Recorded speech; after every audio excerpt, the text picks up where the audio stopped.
Good evening and welcome to Real Talk, 90 minutes of conversation and sharing together as we delve into COVID-19.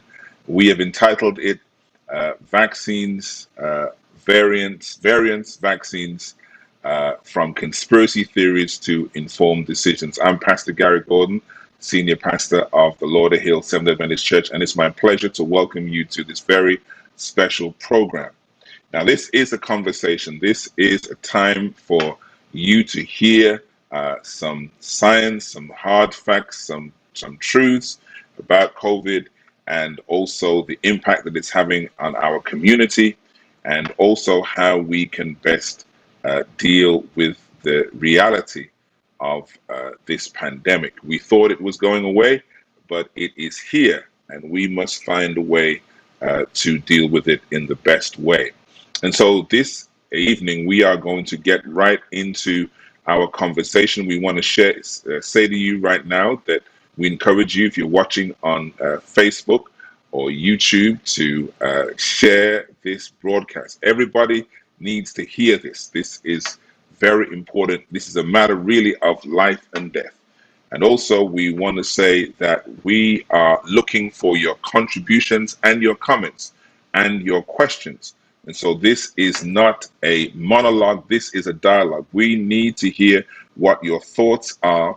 And so you can put your questions and comments in the chat. We want to remind you that this is a church site.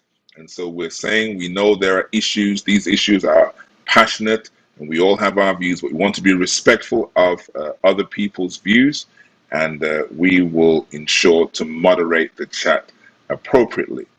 We also say, in addition to the questions that you may and comments that you can place in the chat, also you have the opportunity to text in questions.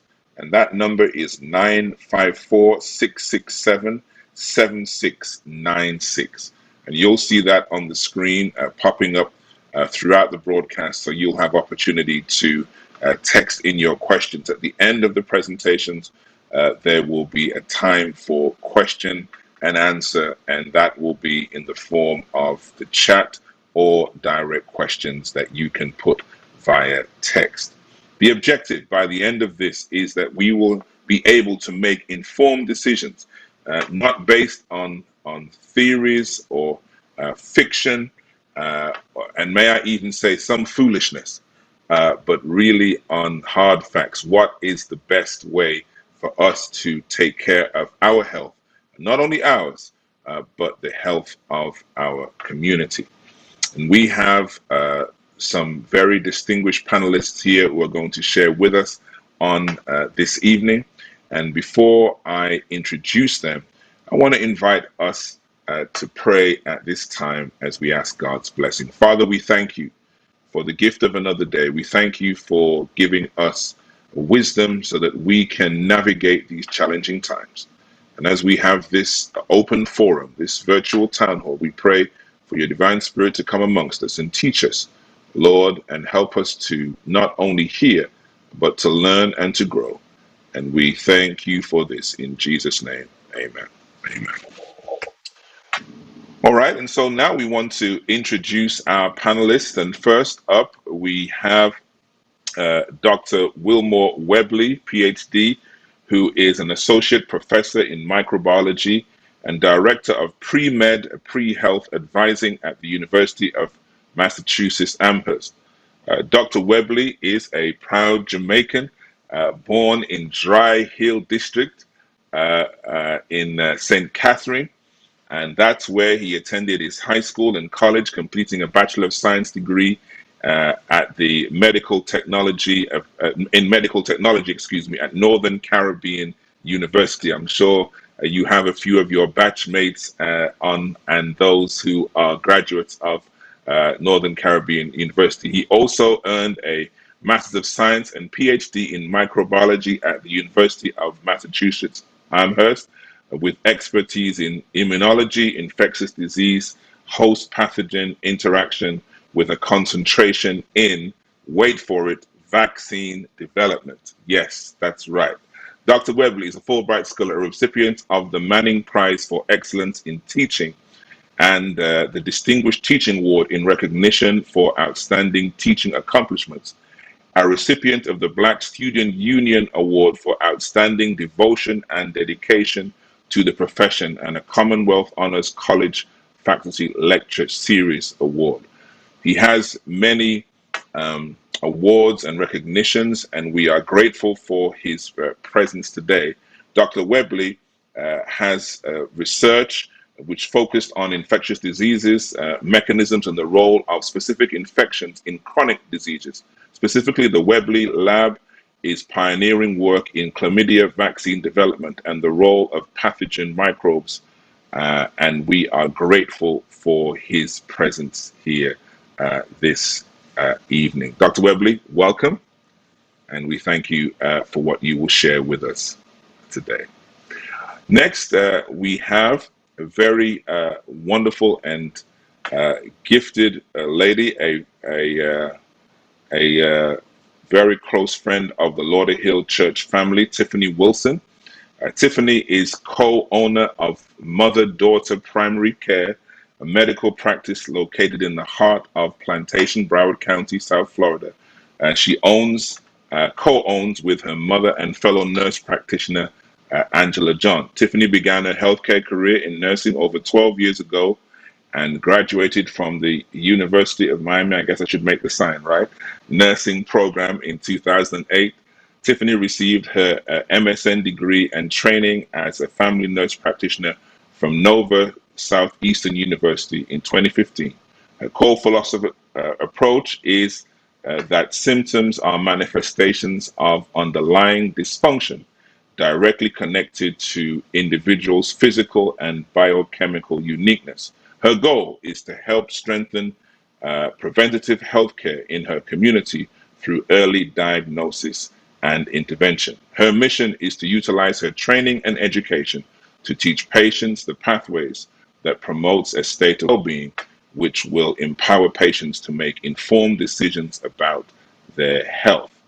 Tiffany and her mother Angela have been on the front lines of COVID-19 for almost 2 years now, caring for their patients by telemedicine while trying to educate them and keep them from hospitalizations. And we are grateful to have you here. Tiffany, thank you for taking the time out. We know it's still a busy time, but thank you for being here. Absolutely. Dr. Jelano McSween, PharmD, is a clinical pharmacist in practice for over 20 years. He is a graduate of Florida AMU. That's where he gained his doctorate in pharmacy in the class of 2000. For almost 10 years at the Miami Children's Hospital, he worked there, and now Nucleus Hospital as a specialist in pediatrics, and also at Baptist Health, focusing on adults and pediatrics in pharmacy. Currently, he works for Pipeline RX, which is a virtual pharmaceutical company, or at least that has pharmacists on staff and covers 29 hospitals. And he is licensed to work in 9 states in the United States. And so we are grateful. He is also a shameless plug, a member of the Lauderhill Church. And we are very glad to have Dr. McSween with us. And so these are our panelists, and these are persons who have studied extensively in the area of medicine, healthcare, and science. And so we welcome them today, and we know that they are going to make a significant contribution to this discussion. Now, I want just to give us a framework just so we understand how we're going to proceed today. And that is that now that we have had our introductions, we are really going to get to the heart of the discussion as it relates to the effects of the pandemic and what we can do about it. But I want us to know that this is also very personal. Those who know me as pastor of Lauderhill know that right at the beginning of this pandemic, as the first Sabbath, March 14th, when we closed a church, was the Sabbath in which following that, I heard that my father in the UK had been hospitalized.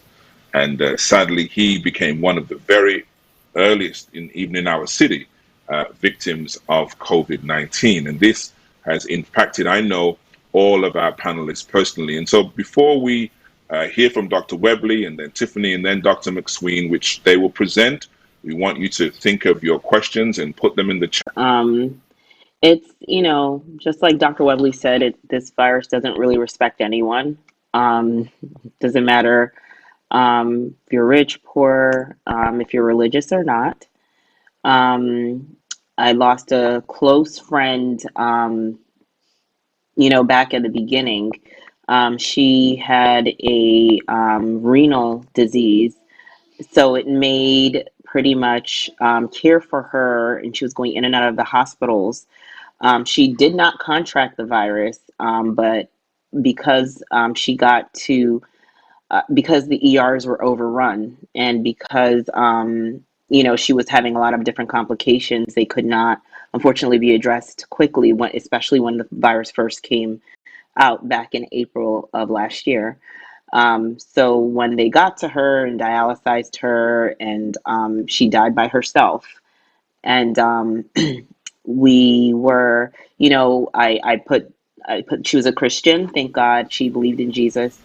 And I asked the nurse as she was going, can you just put my voice on the phone, because you couldn't go into the ICUs. And her husband recently left her. When I tell you, this lady did so much for my family, but at the end she was by herself, and I thank God that he was there. That gives me comfort. And I was on the phone as much as I could be when it was, the last time that she was when she was on the ventilator, and she heard what she heard, and I prayed with her, and she passed on. She did not have the virus, but she died like she did, because the ICUs were not allowing anyone to go in. She also, couldn't get the cure that she needed because the ERs were just consumed. It's nobody's fault. So indirectly, she was impacted by the virus. And as somebody who I've had COVID myself, I consider myself a very healthy person. I consider myself, thankfully, the picture of health. And at my age, I'm not that old. I had some questions. Although I did all of the protocols as they're supposed to be done, although I am vaccinated, I did get my first vaccine before getting it. Literally, there were some questions when I talked to God, like, hey, I got 3 kids, what's going on? I need to get some clarification on what's going on here, because you just can't breathe. And, the political games that people play, the religious games that people are playing is costing lives. And speaking from personal experience, I'm not in any of those games. I just want people to understand that it's not a game, and it's nothing to play with. When you can't breathe and you're trying to tear off your shirt because you just want air, it's a problem. So that's my personal experience with it. She said a lot there, and from the public health crisis, our responsibility as a community, personally, so much that we could get into there, and I do hope that as we go through and we have the presentations and also the questions, that really the conversation about a responsibility to the wider community will be part of that necessary conversation. The Dr. McSween, share with us a little bit. Yeah, Pastor. Well, thanks everybody for the opportunity to be here and to share with you guys on this most important topic. For me, excuse me, thankfully, excuse me, I'm running on very little sleep. Yeah, thankfully that none of my family members so far has been directly impacted with COVID-19. Still in the process of getting all of them to get their vaccine between Most of my family members are in Trinidad, so they're kind of lagging behind. Up here, what has impacted me a lot is when I lost a few of my church family members. And in some instances, it could have been avoidable. And that has been very, heartbreaking for me. That it's for me, it's like if I had just, probably spoken to them and give them some information that they needed so that they would make a more informed decision about their healthcare, that possibly their lives could have been saved. And because when one life is lost, the ripple effects on family members, particularly when you have young children, Absolutely. It's it's an exponential effect. So going forward, you have orphans now that the church family have to put their arms around and try to be there for them as much as possible. So for me, it has been mainly my church family. There are a few colleagues of mine that went down with the infection. Thankfully, they recovered. My neighbors, and thankfully they recovered. So that the major impact that I had, me personally, that was very heartbreaking, was the loss of my church family members. Thank you for sharing.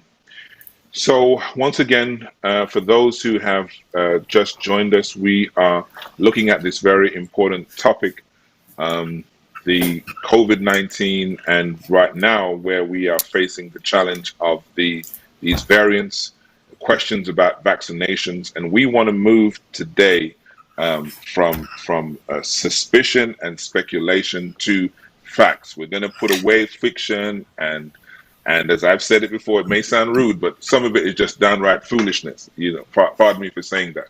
And we have got to, because it is so serious. And so please, again, share this broadcast with as many people as you know. We also want to let you know that you can put your comments and questions in the chat, and some of them may appear on the screen. But also, we want to let you know that you can put your questions there, and also you can text your questions. If you don't want to, you want to be anonymous in your questions, then the number is 954-667-7696. 954-667-7696, and our moderator will also bring those questions through. Now, right now, I want to tell you, we have Dr. Webley is going to lead off with our presentation. And if you have any questions about this whole COVID pandemic, this is the man. You've heard his credentials, but we want to hear what he has to say based on science. And Dr. Webley, over to you. The time is yours, and just share with us what's on your heart and what you have for us this evening. Thank you. Thank you, Pastor. Again, it's my pleasure and my joy to be with you this evening. I'm just going to share my slides here with you. And the reason I'm using these slides is that I want you to realize that what I'm sharing with you and what I'm showing you is not simply just my opinion. My goal really is to share with you the science. I don't have any financial interest in this, and none of these products that are mentioned in this presentation are stuff that I'm invested in. I have not personally worked with or supervised the COVID vaccines, even though I understand and know how to develop and roll out vaccines. I haven't done that for COVID.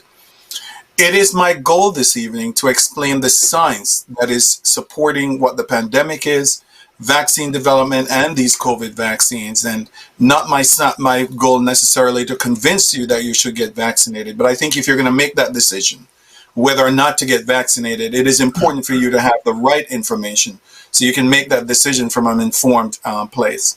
And lastly, I just wanted to be totally transparent. My family and I are fully vaccinated. We vaccinated even my 12-year-old son with the Pfizer vaccine. So I just wanted to get that out of the way. You know, one of the challenges that we face today is that we have people who come to these conversations already with your mind made up. You're on one side or the other. What I'm asking you to do is to open your mind to learning and understanding the science behind this. And I guarantee you that you will be able to come away with a better perspective rather than being stuck on one side or the other. So pandemics have always been with us. As far back as human history has been written, there have been accounts of pandemics. And one of the challenges with these pandemics is that initially, where you have the Antonine plague here, wasn't even clear what it is that was causing it, but it killed 5 million people at that time. And at that time, that was a lot of people. And you come down, you see the Justinian plague, and you come down to a place now where you have a bubonic plague. And this was caused by a bacterium, killing over 200 million people. Then you get down to smallpox, 56 million people, and maybe closer to our time, the Spanish flu that killed anywhere from 40 to 50 million people. And then, of course, you have HIV and our COVID-19. I want to give you some hope here, because for all of these pandemics, there was a point where they came to an end. Pandemics end, and they end with thoughtful public health and community measures that people have to follow. Now, viruses are interesting microbes. They are ubiquitous. You can find viruses in just about any environment. They infect everything from bacterium to, plasmodium. They infect plants. They infect animals. The good news is that the vast majority of viruses that lead to infection don't actually cause disease. And the vast majority of viruses that we encounter as humans do not cause severe disease. However, the challenge with viruses is that viruses are what we call obligate intracellular pathogens. And obligate means that they are obligated to do so. They have to live within our cells. Why? Because they do not have the machinery, they do not have the factory to create the proteins and to replicate themselves. So all viruses infect and live within our cells. And I just want to give you a little animation of that. Viruses have their own genetic code, but they don't have the machinery to copy their DNA. So viruses need your cell's machinery to reproduce themselves. A virus starts this process by using the keys on its surface to gain entry. Like a Trojan horse, it enters the cell. The virus releases its own DNA into the unsuspecting cell and hijacks the protein-making machinery. Now, this vital cell function becomes an assembly line for new virus particles. No longer in service to your body, the cell now serves the virus, manufacturing thousands of new virus particles, which are released to enslave more cells, thousands and thousands more. So this is the trajectory of a virus, and that is the trajectory of this coronavirus that we have, that we're dealing with. And we say this is a new coronavirus, not because we've not seen these viruses before, because indeed we have. The first known coronavirus was isolated in the 1960s. And if you notice, they just gave them these alphanumeric codes. They just caused the common cold. There were respiratory viruses like this one, but 3 times now, we have seen in the human experience that we've encountered coronaviruses that have been deadly. The first one came from bats into the civet cat and into humans, and was readily transmitted from human to humans in 2002, 2004. That caused the SARS outbreak, the severe acute respiratory syndrome coronavirus. And right at that point, they started in earnest. Scientists started in earnest to try to make a vaccine against these viruses. Because when you have this type of zoonotic infection, in other words, a virus being transmitted from animals, especially wild animals, into humans, it signals that this can happen again and again and again. It's the same thing with influenza. So they started in earnest, and as time went on, they tried to make a vaccine against this, but the virus disappeared pretty quickly. It killed about 780-something people, infected just over 8,000. So you're talking about a 10% mortality rate, and then it just kind of disappeared. And then as the money dried up and interest waned in making a vaccine against this, in 2012, MERS came on the scene, the Middle East Respiratory Syndrome coronavirus. And it came from bats again to camels to humans. Luckily, it is not being transmitted from human to humans yet. It's just being transmitted in camels. And so if you're not in a place with high numbers of camels, like in the Arabian Peninsula, you more than likely would not encounter it. And then, of course, you know what happened at the end of 2019, where this new coronavirus outbreak took place. And experts believe that this virus originated in Wuhan. They're continuing to look at this to see if that is indeed the case. Others believe that the virus could have escaped from the lab in Wuhan, the Wuhan Institute of Virology, that studies coronaviruses among other viruses. I am one of those people who believe that that didn't happen because it shouldn't be too hard to trace it back. And although the Chinese haven't been very open in giving information, it just seems to me that what has happened over and over again in our experience, that these viruses come from these bats into humans, is what has happened here, and the genetics actually support that. I can talk more about that if you so choose.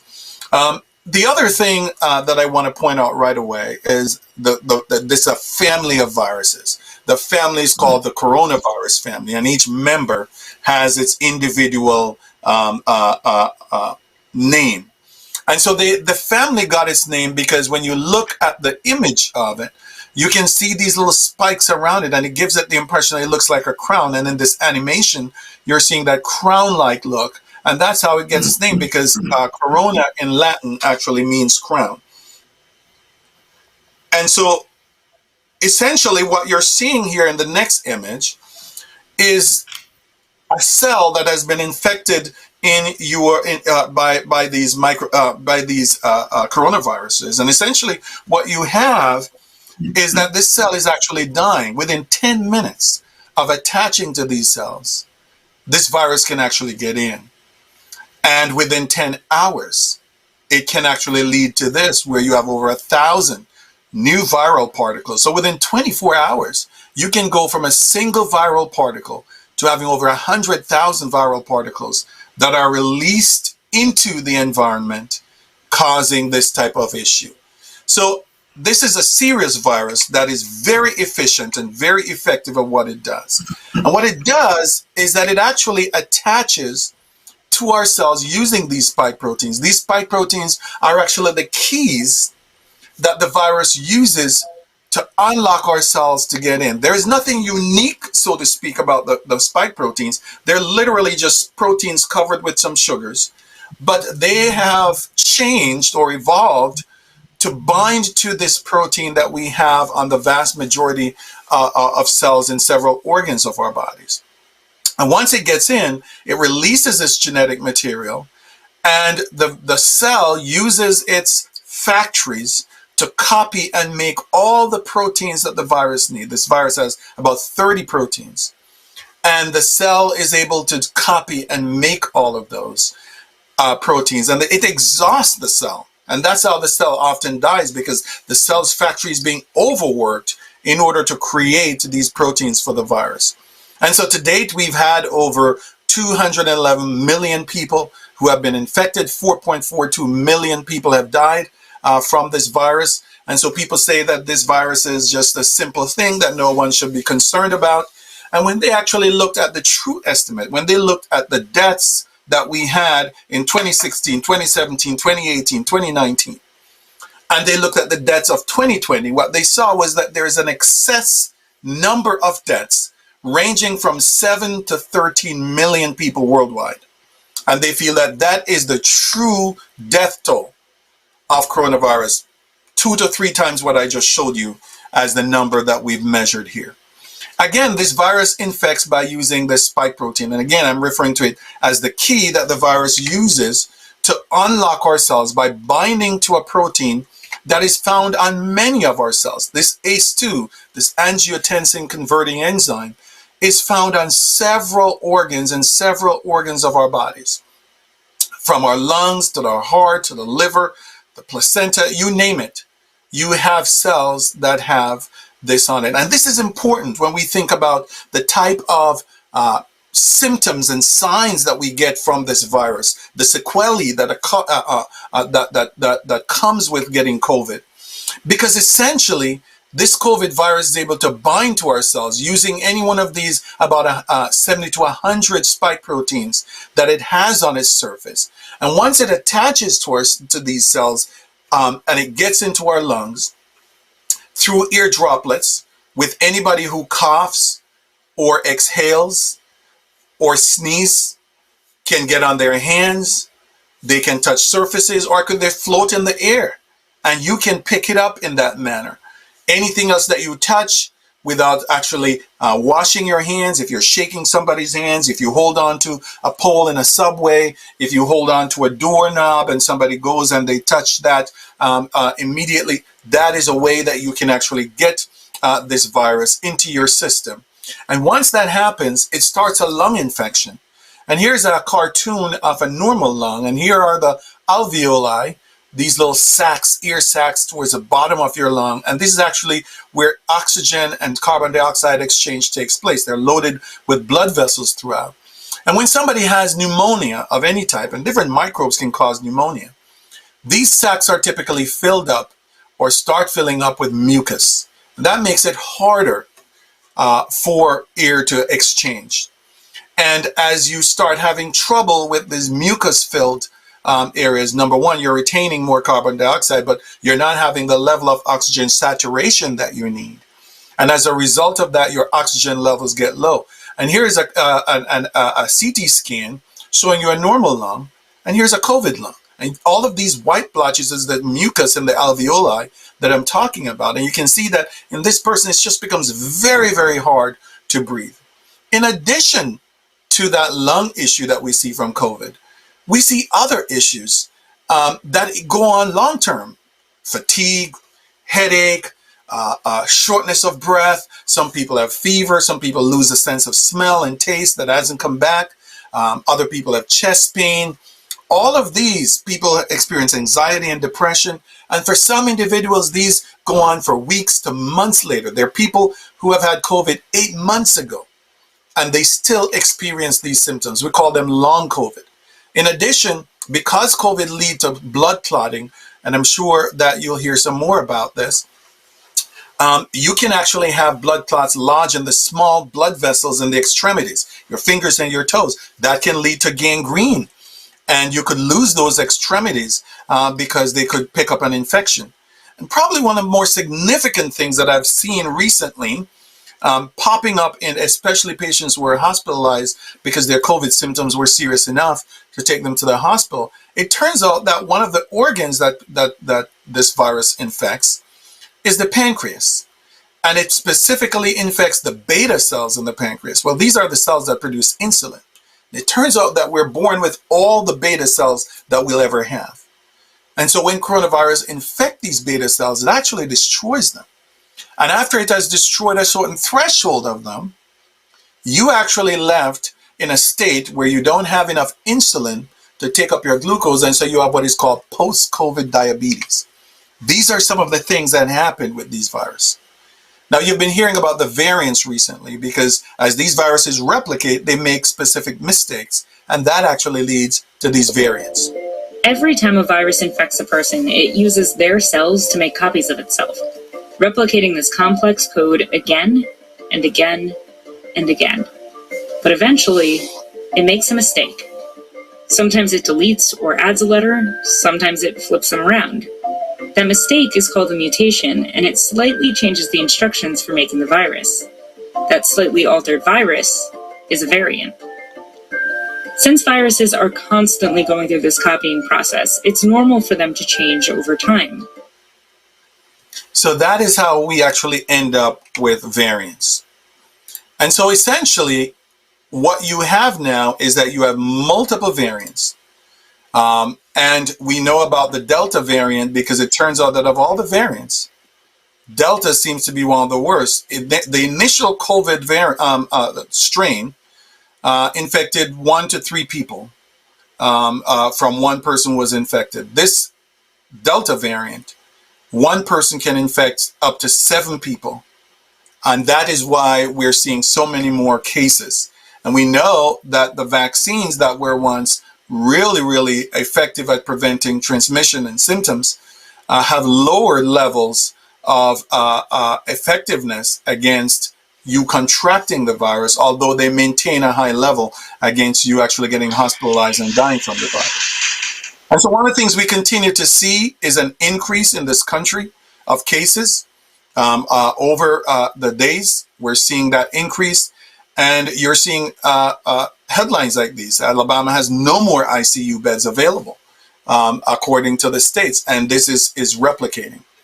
So at this point, I want to say that according to the World Health Organization, the two public health interventions that have had the greatest impact on the world's health are clean water and vaccines. And I tend to agree. And here's the reason. When you get an infection, your body deals with it in two phases. Your immune system has two parts to it. You have the innate immune response, and this is your first responders. And you have the adaptive immune response. So when people are talking about antibodies and antibody levels, what they're really talking about is the adaptive immune response.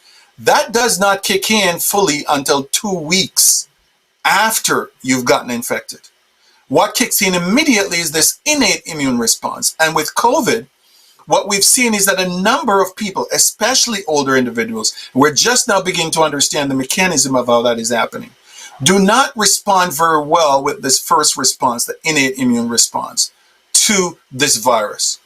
And so the reason why it takes 2 weeks for the adaptive immune response to kick in is that you don't want your adaptive immune response to kick in every single time you're exposed to a microbe, because you wouldn't be able to sustain it. In other words, your innate immune response is like calling 911 and your local police and fire department or whoever show up.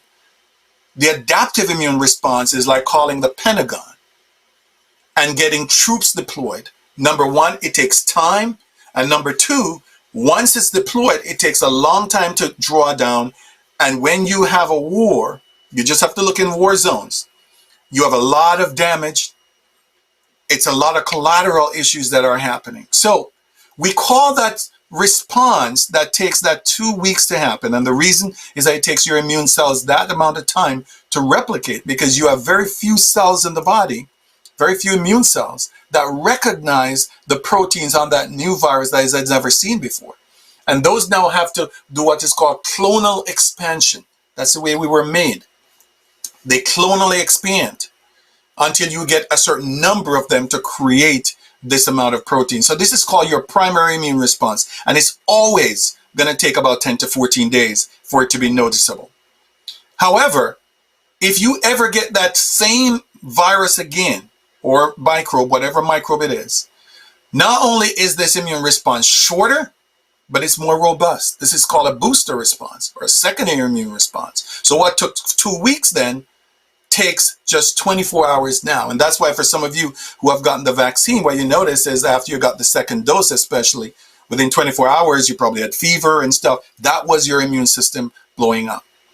So the reason why vaccines work is because we know that there is this lag time, and there's certain microbes that can kill you within that period of 2 weeks. That's why stuff like the influenza virus and smallpox, that's why they're so deadly to people who are not vaccinated, because it kills you before your immune system kicks in. Here's the thing. We only get sick and die from disease because our immune systems are overwhelmed. God made us with a remarkable immune system that has unbelievable capabilities. And the only time that we get sick and die is because the immune system get overwhelmed. So when you get an antibiotic, for example, the antibiotic is not what completely gets rid of the bacteria that is causing the illness. All it does is that it brings that bacterial load down to a manageable level, and this is your immune system that actually gets rid of all of that. And so it doesn't matter if you're a vegetarian. It doesn't matter how healthy you are. You cannot eliminate this primary immune response. So what we do then as vaccinologists, we look at that and say, well, what if we let the immune system think it's under attack by giving it a vaccine? And then this primary immune response that takes 2 weeks is now out of the way. Then when it sees the microbe now for the first time for real, it will look and say, hey, I know you, I've seen you before. And it kicks in. And that's exactly why a vaccine works. Here's the coronavirus course. You get infected with it. You start having symptoms. Within 5 or so days, you start having mild to moderate symptoms. And within 8 to 10 days, unless those symptoms go right down because your immune system, your adaptive immune system has really taken care of it, you're starting to have severe illnesses, probably end up in the ICU by 10 days or thereabouts, or 12 days. But your peak of your primary immune response does not kick in until about 14 days. That is why this is deadly to many people without a vaccine. Now, there are just about 100 or so vaccines in clinical trials in various phases of it. 33 of them have reached final stages of clinical trials. About 8 vaccines have been approved worldwide in different ways. 5 vaccines have been abandoned. These vaccines are built on different platforms. However, it seems as if the challenging one for us has been the mRNA vaccines. So here's a cartoon of a cell. This purple thing is the nucleus of the cell. And out here is called the cytoplasm. The cell's DNA lives in the nucleus. The cell thinks that the DNA is too important to let it out of the nucleus. And so whenever a protein needs to be made, because you see, cells run by proteins. Proteins are the workhorses of the body. So all of your DNA codes for proteins. Well, the genes code for proteins. So it copies that gene that is called a messenger RNA and puts it out here. That's what a messenger RNA is. It comes and it's read in these protein making factories called ribosomes. And that's how you actually get a protein to be made. Well, it turns out that once they realized what virus was causing this disease, they actually got the DNA sequence of it, made messenger RNA from it, and put it in lipid nanoparticles, inject that into us. That's the vaccine. And when it gets into our cells read this message and make proteins, the spike protein. That's all it's making. It's not making the virus, it's just making the protein. And when our bodies see this, it makes that primary immune response that I just talked about. So if the virus ever comes in, you have these Y-shaped proteins called antibodies that bind to it and prevent it from ever getting into your cells. So here's an animation of that as I wrap up soon. mRNA technology has never been used before in an approved vaccine, but scientists are using it now to combat COVID-19. mRNA, or messenger ribonucleic acid, are snippets of genetic code that tell cells to build proteins. mRNA vaccines take advantage of that protein-building process to trigger an immune response and build immunity to SARS-CoV-2, the virus that causes COVID-19. Instead of using a small dose of live or dead virus like some other vaccines, mRNA vaccines use a tiny piece of the virus's own genetic material. Here's how it works. This is the virus. These are called spike proteins. Scientists have isolated the genetic code for those proteins, a set of instructions that are put into the vaccine so your body knows how to make them. Your immune system won't make an actual virus particle, but it will make copies of the angry red spike protein. In other words, no gray ball, but an angry red spike. Once vaccinated, your body starts making those spike proteins, so your immune system will develop antibodies to fight the real thing, SARS-CoV-2, the virus that causes COVID-19. So I want you to know that these mRNA vaccine technologies have been around for a long time. Here's a paper published in 2017, and you can see they're trying to make an mRNA vaccine against rabies. Here's another one published in 2019, trying to make flu vaccine. If you know, these are clinical trials. These are in humans. Here's another paper from 2020, before any of the COVID vaccines were around, Zika virus vaccine. Again and again. And here's a paper published in 2018 by Dr. Drew Weissman, the creator of mRNA vaccines, saying that mRNA vaccine would become the new era. I've been teaching this technology for 20-something years. So what's in these vaccines? They have that messenger RNA. That's just a nucleic acid. That's a copy of it. They have lipids because they have to be put in this. If they're not putting lipids, they get destroyed before they get read. And so they had figured that out long before COVID ever came around. They have salts in it, saline, a little bit of sugar to balance it out, and polyethylene glycol to hold it together. That's all that's in these vaccines for both of them. Do these vaccines cause side effects? They absolutely do. Some people get fatigue, injection site pain, headaches, muscle pain, fever, but these are expected things, and this is actually your immune response. There's some people who have become allergic, and there are a few people who have gotten the vaccine and gotten myocarditis. In other words, an inflammation of the heart muscle. For the Johnson & Johnson vaccine, there have been blood clots in a few people that have led to, I think, 3 or 4 people died from that overall. But they've figured it out now, and nobody's died since the early days. So to date, 4.88 billion people worldwide have been vaccinated. And I show you that number because I'm trying to show you that if people were actually dying from these vaccines, there's no way anybody could keep it secret. Now, here's a lung x-ray of a vaccinated person over here who got COVID, because the fact that you're vaccinated does not mean that you can't get infected. No vaccine is able to prevent you from being infected. They prevent you from getting hospitalized and dying. So here it is. Here's somebody who has a vaccinated person with COVID and an unvaccinated person who has COVID. These are the lungs. And you can see that for the unvaccinated person, most of their lungs are taken up. This is showing you the pneumonia here by this microbe, and these people are getting really, really sick from this. I'm going to skip over some slides here and give you my final slides as I talk about herd immunity.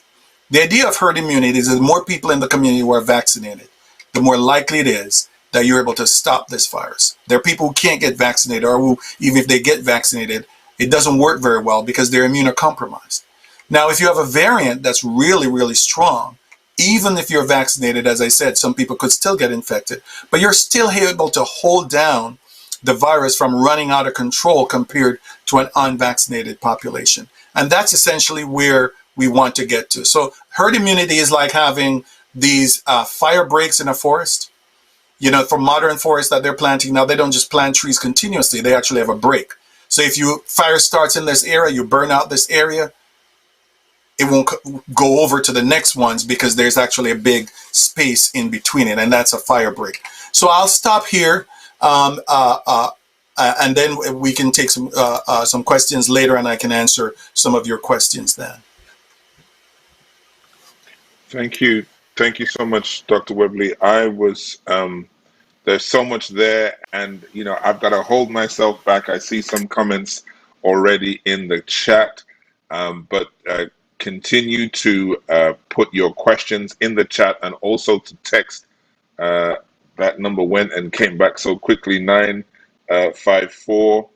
Let me just make sure I get it right. 667-7696. Thank you so much, tech team. We want to hear from you. Now, we want to also remind us that this is a conversation. And so we are going to address questions. But what we are not going to do is deal with way out comments or rude comments or offensive comments. That's not what the purpose of this is. If you came on to hijack this broadcast, you need to find another broadcast. You will be deleted and muted or blocked. All right. We don't mind conversation. If you have a question, then feel free to ask it. But we're not going to allow you to hijack this broadcast. We are trying to deal here with facts. And if you have questions about those facts, we're happy to engage in conversation. Now, Doc, just before I go on, did you say 4 billion people have been vaccinated? Is that what you said? Is that the number that you gave for those? 4.88 billion, more than half of the world's population. Okay, you know what I'm going to say, but let me hold it. But that is something. 4.8 billion. All right. So Tiffany, we have, and one of the things that Doc kind of touched on there was about the impact in community. You are very much through mother-daughter primary care, seeing patients who are at the first infected with the virus. And just tell us and share what has been your experience and how you, as a primary care practice, have dealt with the pandemic. Thank you.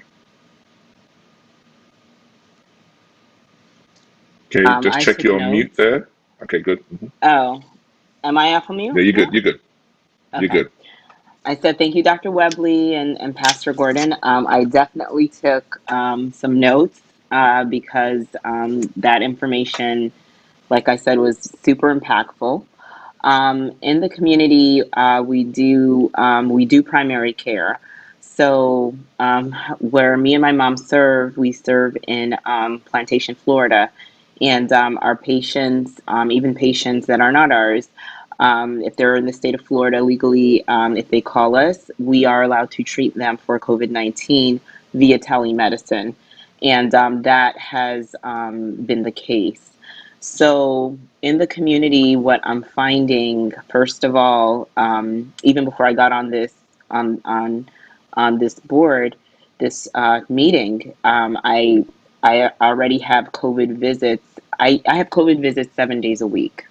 Um, Whether or not I get a text, a message through social media, saying, "Hey, my daughter was infected with COVID," the ER sent them home, meaning if their O2 sat is above 90, they're going home. The ER is not going to take them. If their fever is 103 and their O2 sat is 90% or higher, the ER is not helping them. They're sending those patients home because, as I said before, it is overrun. So I get these text message 7 days a week. It can be 24 hours a day, anytime. Because when you're a child or when you're sick and you can't breathe, an O2 sat of 90 is very low.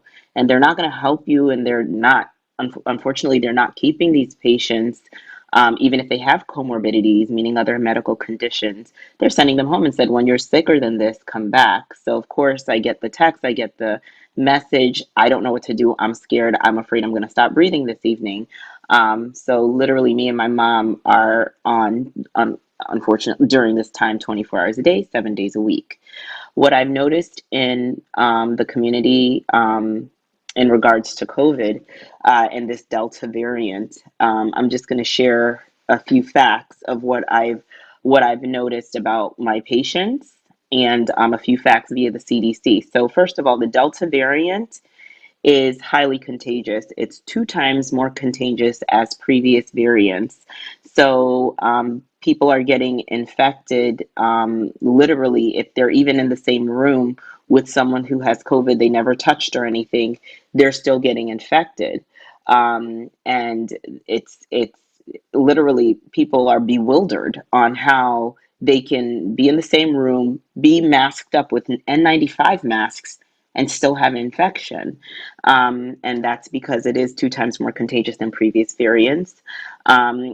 Basically, it's more severe than the previous strains in unvaccinated patients. Patient was unresponsive and they were calling me. So again, that's an unvaccinated patient. So in the community, that's what I'm seeing on the floor, on the ground, in caring for these patients. Obviously, we're doing telemedicine visits for any COVID or respiratory symptoms. And this is what I'm seeing. I'm seeing a very high morbidity. I'm seeing a very high mortality. And the thing is that these people, when I'm recommending vaccination, I'm not recommending it for, I mean, back in the day, like last year, I recommended it for, vaccinate so that you don't get COVID. No, that is not the case today. I'm saying most likely you will get COVID. Yes, most likely everybody is going to catch COVID. But what your body is going to do with it, whether your immune system is going to go crazy on you, start throwing clots, basically your lungs will fill with fluid because when the virus gets in your lungs, your immune response and your body releases all this mucus to try to trap the virus, thus drowning you, right? So what I'm saying is you will catch it, but your immune system is going to be taught by the vaccine how to respond, meaning not kill you. And that's the thing that I'm seeing. I'm seeing people's immune systems going off the rails when it comes to literally, it comes in your body, you come in contact with the virus, and then really it's not more so say the virus that is killing people. It is their own immune systems that is not, what the vaccine does. It is literally, like Dr. Webley said, it is teaching your immune system to recognize it and how to respond appropriately, where it's not throwing clots and where your lungs aren't filling with so much fluid that you can't breathe. That's what the vaccine is teaching your immune system to do. So when you're not vaccinated, and when you haven't come into contact with somebody with COVID, and when you have no antibodies at all, your immune system does not understand how to deal with it. So it tries to kill that virus. It definitely works hard at killing it. And then thus, the bystander usually is you, and it ends up killing you, or you could end up losing fingers, toes, beta cells of your pancreas, needing insulin for the rest of your life. And I have patients, unfortunately, that are now, we call them long haulers. So some of these patients, they fall asleep driving. They fall asleep at the wheel. They have narcolepsy.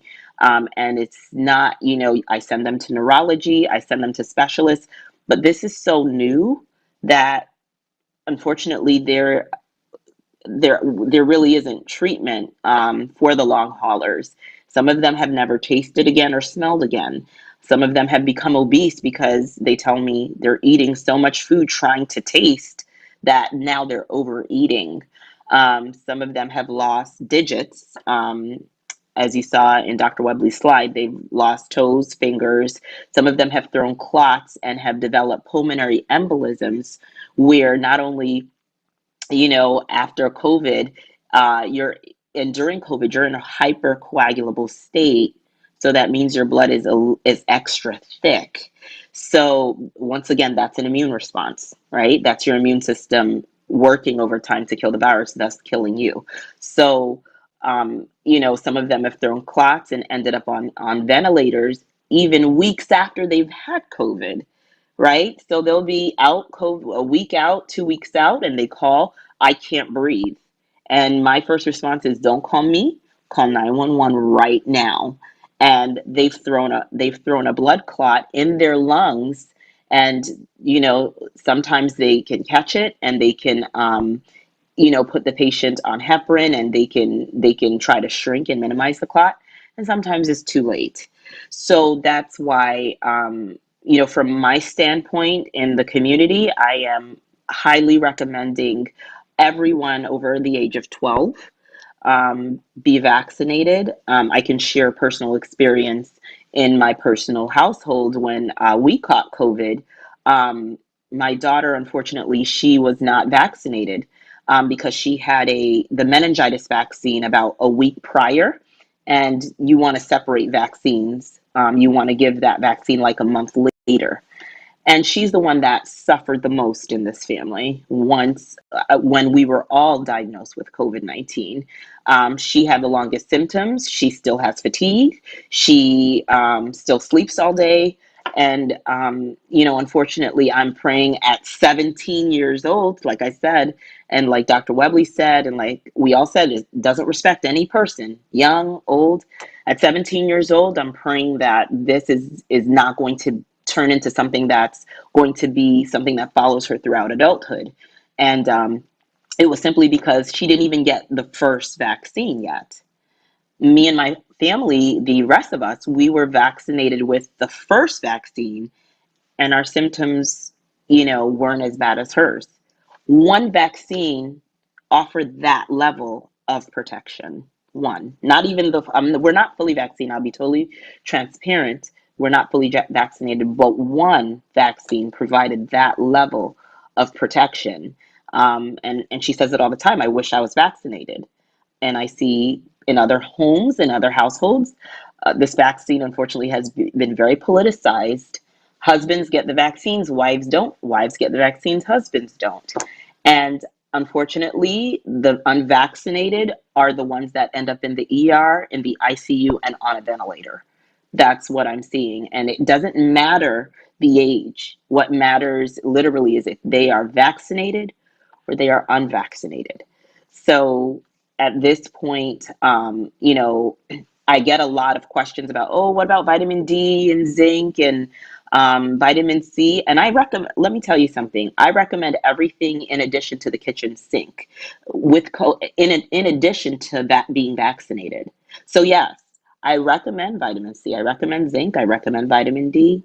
I recommend, a lot of. I'm Jamaican. A lot of us love our bush. I recommend. I recommend supplements. Yes, because supplements keep your body healthy. But I highly, even more so, recommend the vaccine. Give yourself every opportunity to beat this without your immune system going off the rails and killing you as a bystander. And that's, literally my spiel on it. That's what I've been educating my patients on. Yes, if you want to take vitamins, I absolutely agree with that. But I also want to recommend that you have to use everything that is available. What is going to end this pandemic? And thankfully, Dr. Webley came with the good news of all pandemics end. What is going to end this pandemic and what is going to allow you to be around to see the end is utilizing everything. So it's not utilizing, oh, well, I'm going to do on my bush, my CRCTs, and I'm going to do my moringa, and I'm going to do, yes, I want you to do that too. Absolutely. But do not neglect the vaccine, because the vaccine is going to teach your immune system how to respond.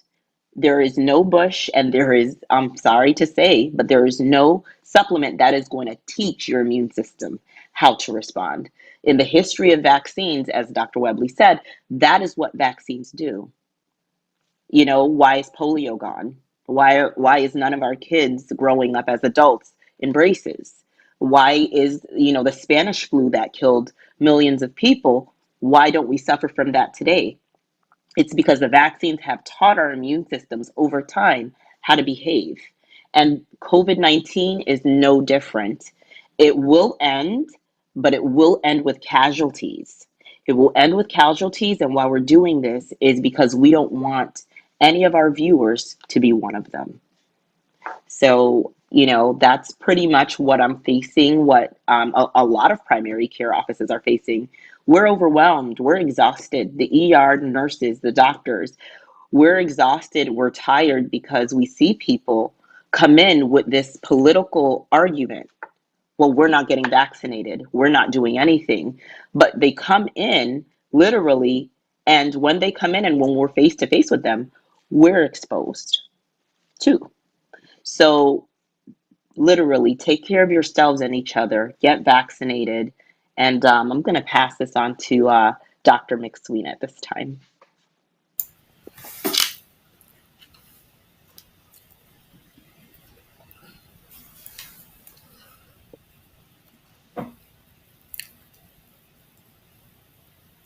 I believe Pastor is muted. I think you're muted, Pastor. Oh, okay.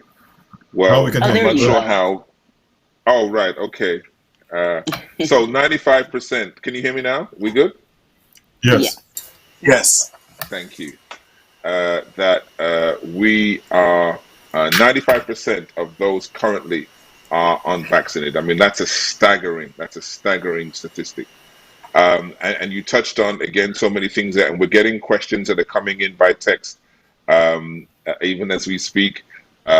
So we want to make sure that we get to those. But I thought it was a wonderful segue into what Dr. McSween is going to talk about, which is the prevention and the treatment. And you mentioned about bush teas and Cersei and all of those things. So, Doc, help us. What can help us in this time? Thank you, sir. Okay. Good evening again, everyone. What I'm going to touch on this evening is a couple of things that has been tested, some of that are in the process of being tested, being studied, and I would preface it by saying that COVID-19, remember, it's new. We started off in late 2019, early 2020 not knowing anything about this disease and how to treat it. So we started from a 0 point. And thankfully, we were able to ramp up the technology that we had from back in 2002 and 2012 as we were exposed to MERS and SARS-CoV-1. So here we are today. And let me share my screen now. Okay, so let's talk about a couple of things that you can do now as an individual, and you have not been infected, and you want to try to make sure that you show up your health and your immune system. Vitamin D is the first one I want to talk about, and I would recommend a max of 4,000 international units per day. I would not recommend more than that. How did vitamin D come across our sight line? What we noticed was that individuals that came into the ER when we did labs on them, and in fact I noticed it in a couple of my patients, those that had a low level of vitamin D, they went on to do rather poorly with the disease. Those that had a normal level of vitamin D in their profile, in the blood profile, did much better. So we realized, wait a minute now, we saw this over and over and over again. So that's why we recommend that vitamin D is one thing that individuals can consider that they can do now to kind of boost the system so that it can help better to prevent, not necessarily prevent you getting infected, because it's not going to prevent infection with COVID-19, but how your body handles that infection going forward is improved when your vitamin D levels are where it ought to be. And I would hasten to mention that most Americans have low vitamin D levels. In fact, my vitamin D level would be low. Why? Because I work the way I work, and of course we indoors a lot, and all of these things put together means that generally a lot of us are vitamin D deficient. So that's something that you could consider. The next one I want to mention is vitamin C. As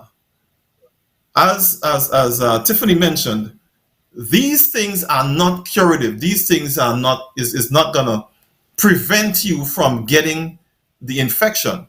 It could help a bit with how your body deals with the infection of COVID-19.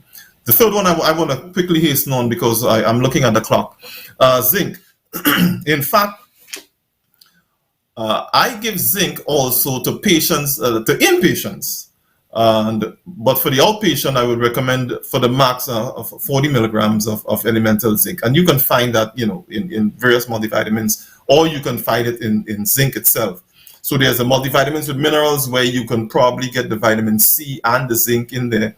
You would not necessarily get the vitamin D because that's fat soluble. So that's a standalone. You have to buy those capsules or the tablets separately. But it's all over the counter. The other one I want to mention is probably you never heard of this one before, N-acetylcysteine. It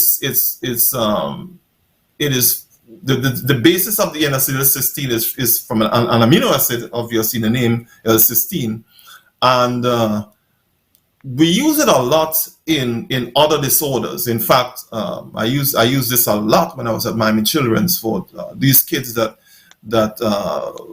decided to end their lives with Tylenol, acetaminophen. So that's one of the drugs that I use. So it has a lot of utility in your health and also in lung function. So that's where it could have some benefit with COVID-19 disease. The last one I want to mention quickly is melatonin. Why melatonin? And you say, well, that's something that we use to help you sleep.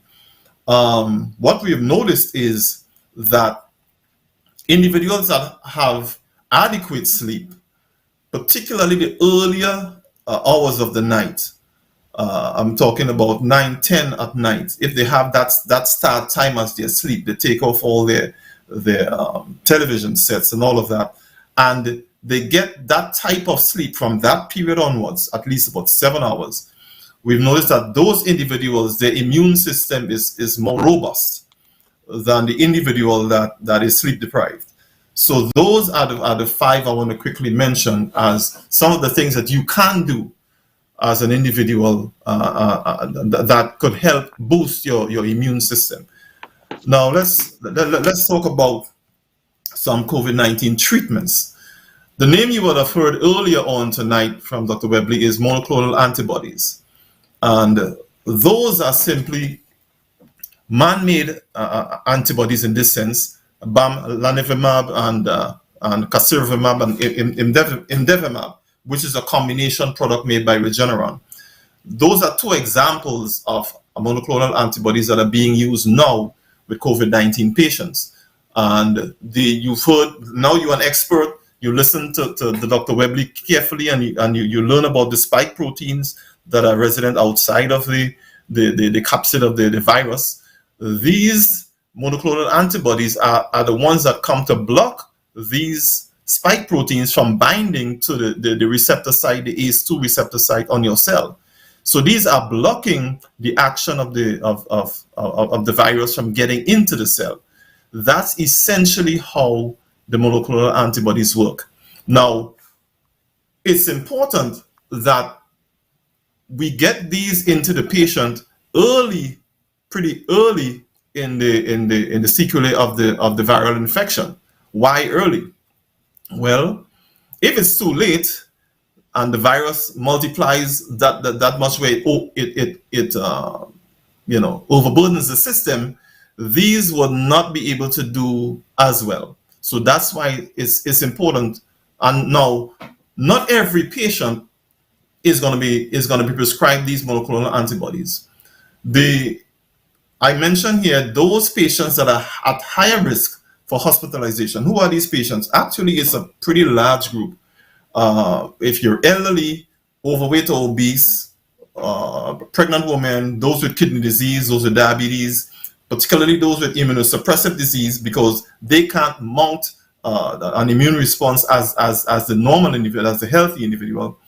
Those with heart disease, those with hypertension, those with chronic obstructive pulmonary disease, asthma, cystic fibrosis. So you realize it's a large list of individuals, because we have identified that these individuals are at higher risk.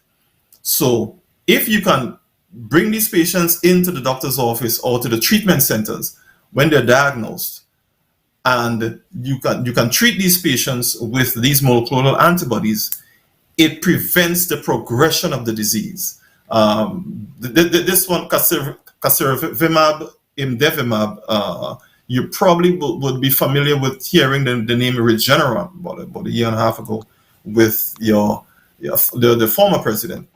And at that time, it did not have a name, but that's the name of it. It's now called, brand name is Regencov. And that's what he was given, because it was relatively early in the progression of the disease. He received this, and of course, you see, he was able to recover. So that's the importance of monoclonal antibodies.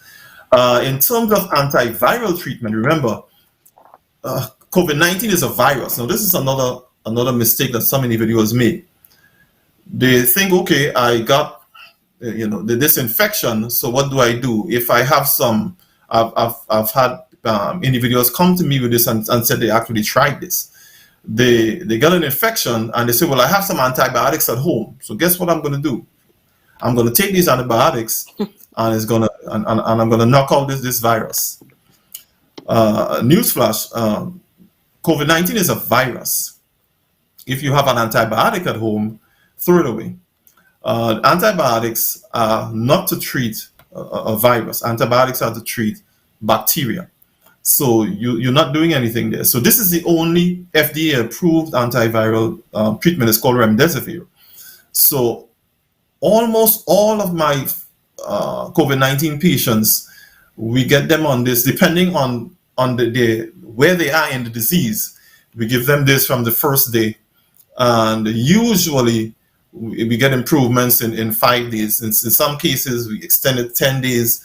And unfortunately, in some patients, we still have major problems. They go downhill, and unfortunately, some, they do not make it. But this is an antiviral treatment that can be used, and it's the only one that's FDA approved. Corticosteroids. This is like a mainstay in treating the hospitalized patients. This is not for the outpatient, now this is the hospitalized patients.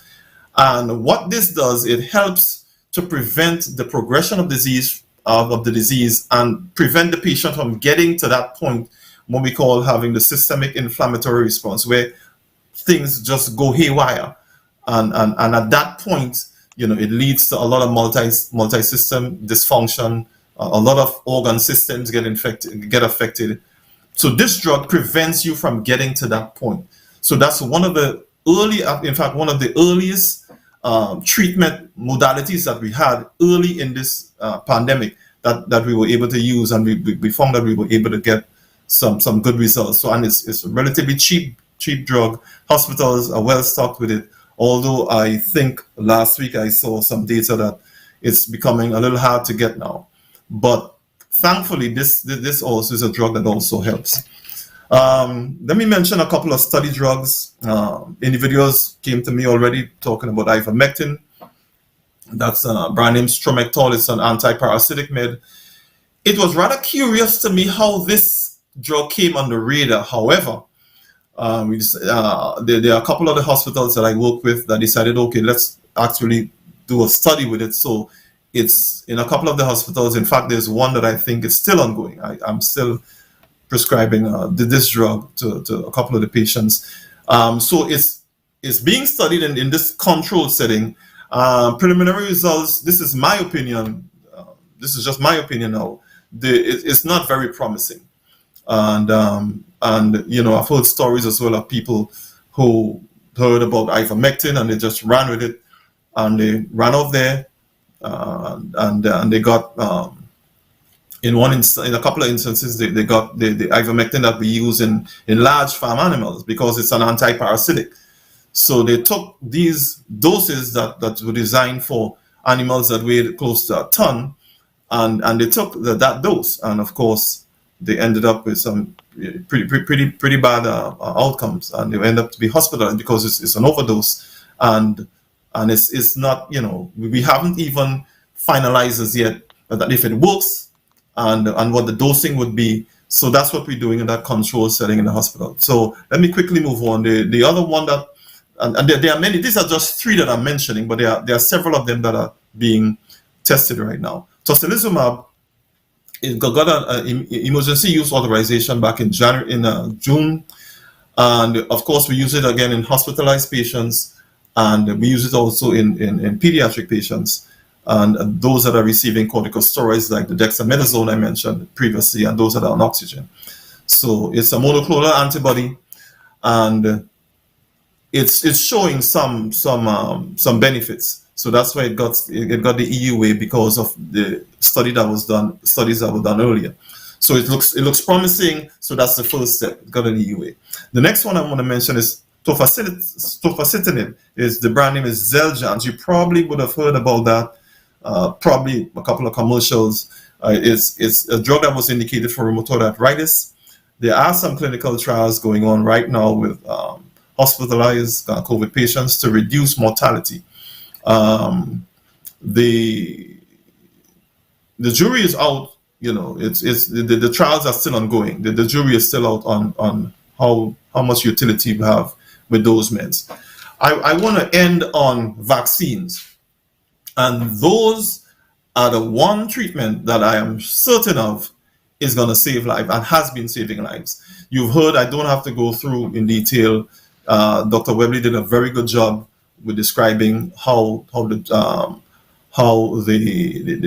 virus binds to the receptor and what the messenger RNA vaccine, like what Pfizer produced and Mrna, and it introduces just a piece of the messenger RNA. It creates a little blueprint, and it makes these viral spike proteins, and because it expresses it on the cell, your body recognizes it. So when I got my first shot, the cell quickly produced a few of these spike proteins, expresses on the cell. Your body recognizes it as foreign, and then it produces the antibodies to that particular foreign substance, which was the viral spike protein. And then, let me emphasize this, the cell quickly breaks down that messenger RNA. Let me repeat that. The cell quickly breaks down the messenger RNA. The second thing I want to mention is the messenger RNA does not enter the nucleus. Let me explain what that means.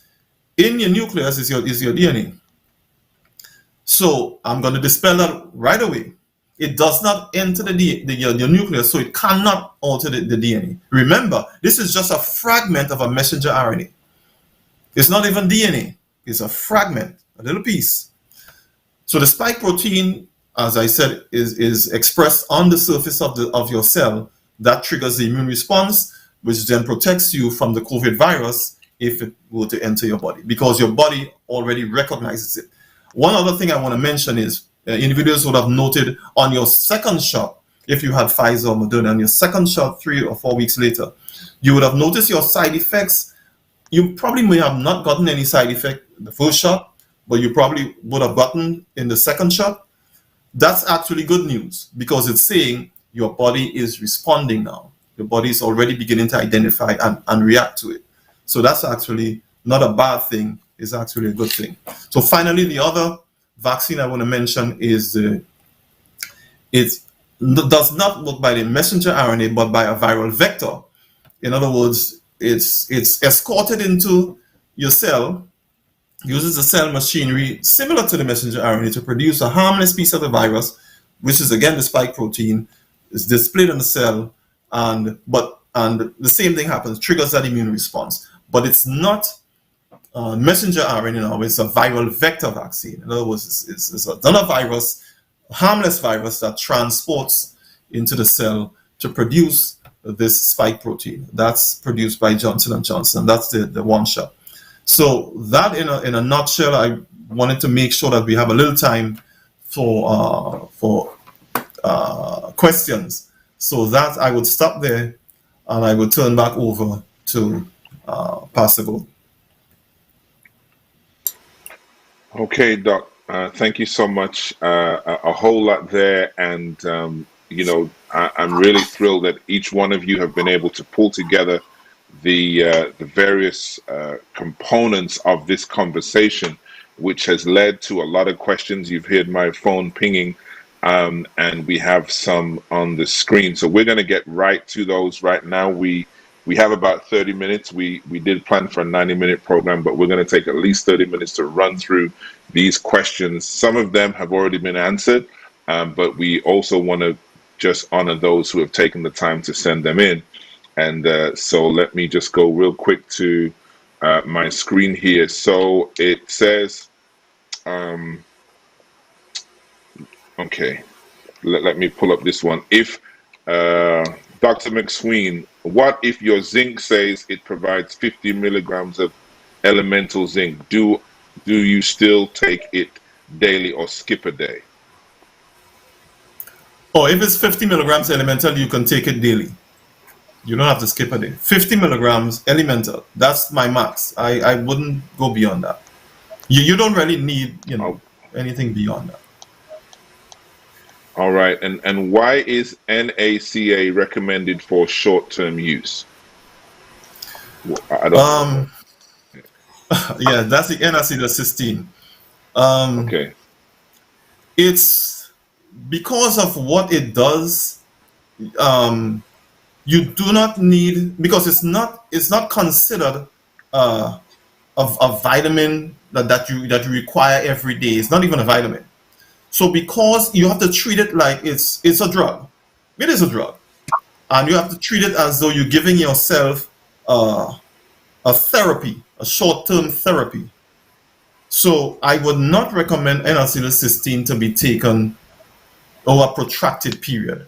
A few weeks, yes, you can give your body a break, and so for vitamin C, vitamin D, not a problem, because they are integral to what your body's process is. And acetylcysteine is not as integral, so that's why I would not recommend it to be taken ad infinitum. No.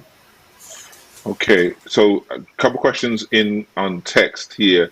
Why is COVID why is the COVID virus more dangerous than other viruses we live with every day? And the other question is, why were older people dying last year, but this year younger people and children are dying?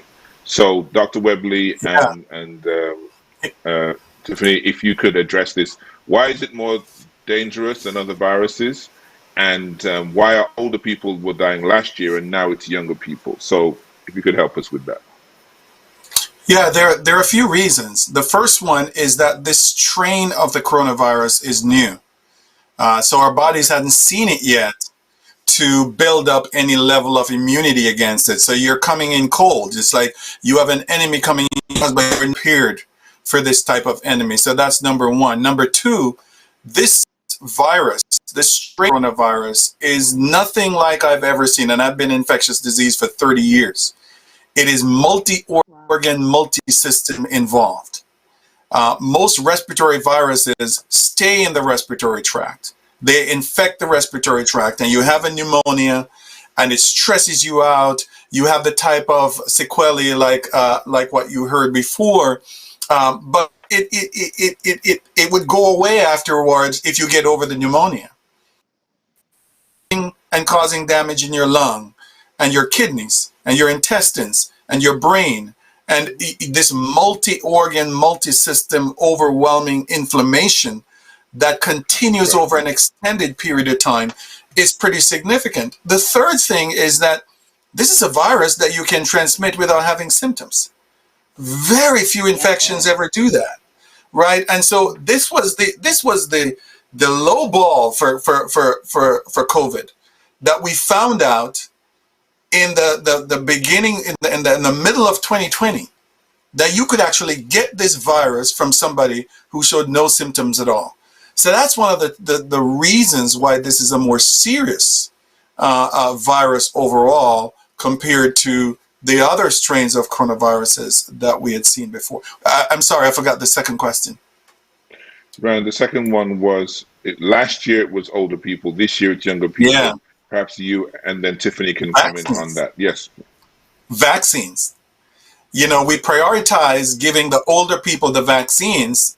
The moment healthcare workers got the vaccines, the next tier were older people. So the older people, in fact, when you look at the statistics, for people over 60 years old, I think the number is over 80% of them, close to 90% of them are vaccinated, especially people in nursing homes or care facilities. And so all of those people got the vaccines, they were prioritized, and then younger people started getting it. But at this point in time, we have a lower percentage of younger folks who haven't gotten the vaccine, because at that time, with the original strain of the virus, the fact was that younger people didn't get as sick. With the Delta variant and even with the Alpha variant, more and more younger people started getting infected, and more of them started getting sick. And once the Delta variant came on the scene, now we're seeing a lot of younger people getting infected, and a lot of them just haven't gotten the vaccines. Right. Tiffany, what are your thoughts on? Well, my thoughts on this is that this is the Delta variant, wasn't as prevalent or wasn't around as much last year. This variant is, like I said, 2 times more contagious, and the symptoms are more aggressive. So the thing is, the young people, like Dr. Webley said, 80 to 90% of the elderly are vaccinated. They were vaccinated in the second tier after the healthcare workers. Even when it was offered to the young people last year, they came in later, and they didn't go in as much as the older people, and they're not vaccinated. And I mean, honestly, it's so sad to say, but it's a testament. I mean, you see me keep looking at my phone, and even as I'm on this meeting, I'm responding to my hospitalized COVID patients that have my email.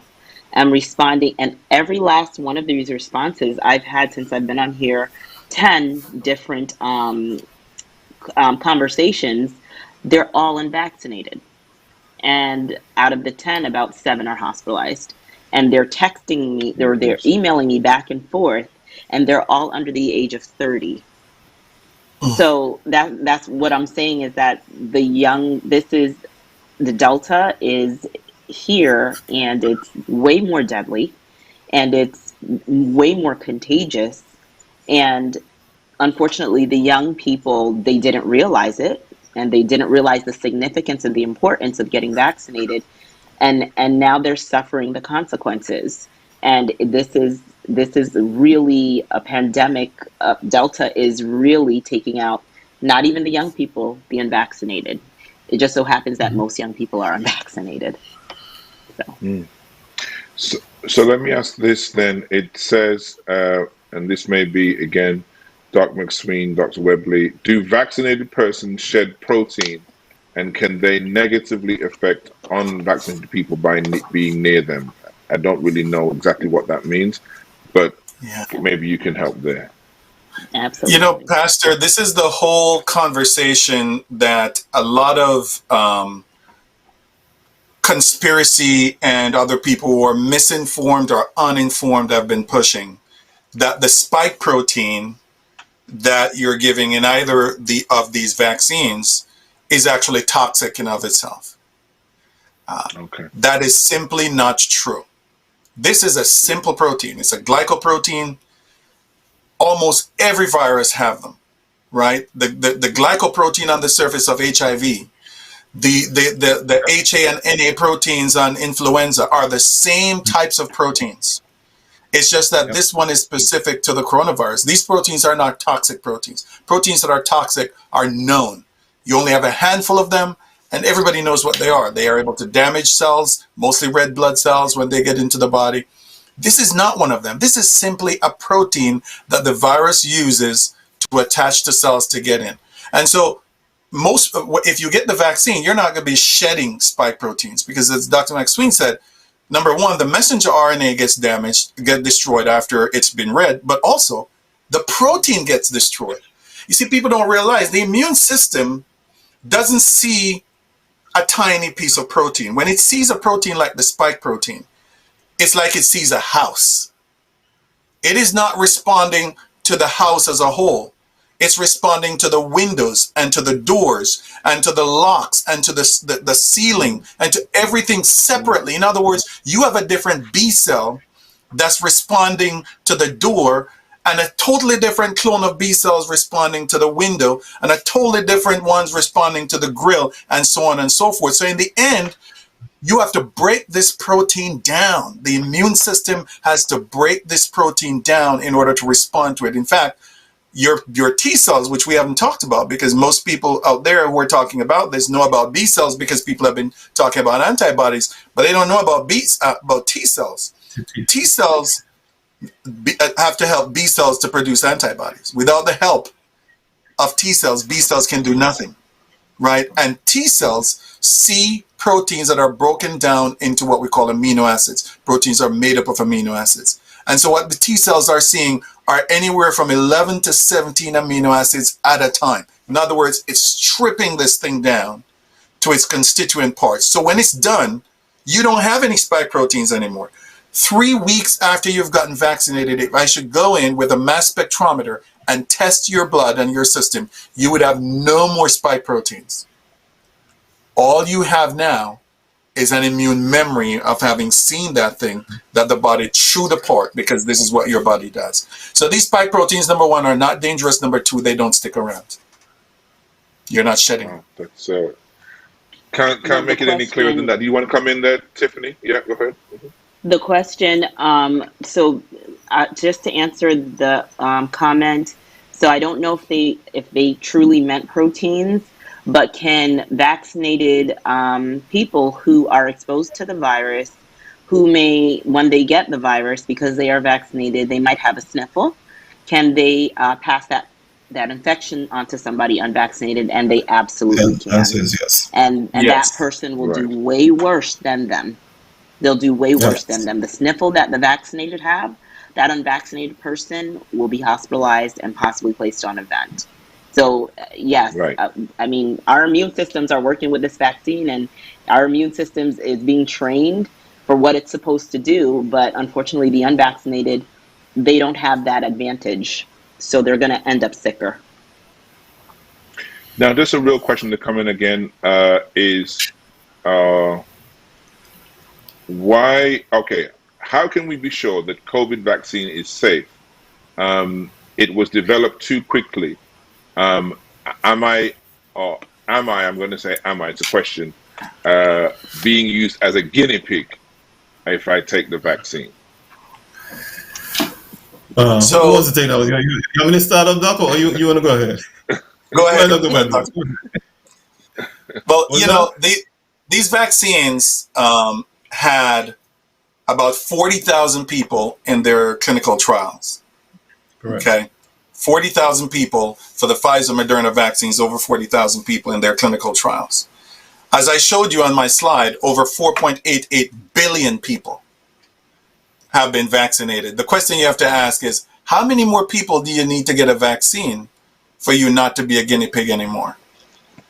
You have to realize what a clinical trial is.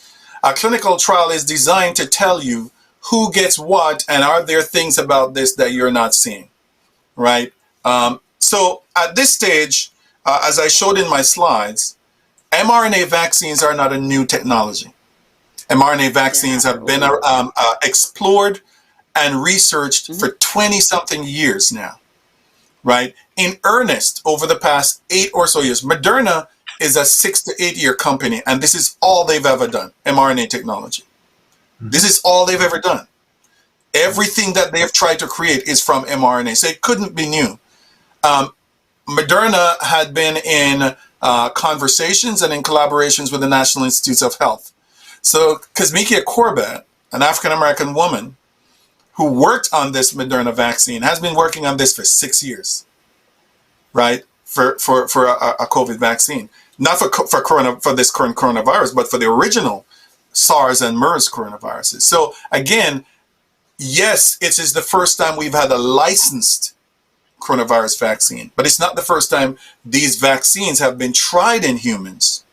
They were just going through the phase 1 and 2 clinical trials to figure out how this works. The whole idea of putting it in a lipid nanoparticle, of, you know, creating it so that the mRNA doesn't stimulate a strong immune response, so it gets destroyed. All of that is stuff that they've been working on over 20 years. So the idea of it being rushed, let's talk about that a little bit. The EUA was put in place before coronavirus came around. It was just not used because we never had a pandemic like this before.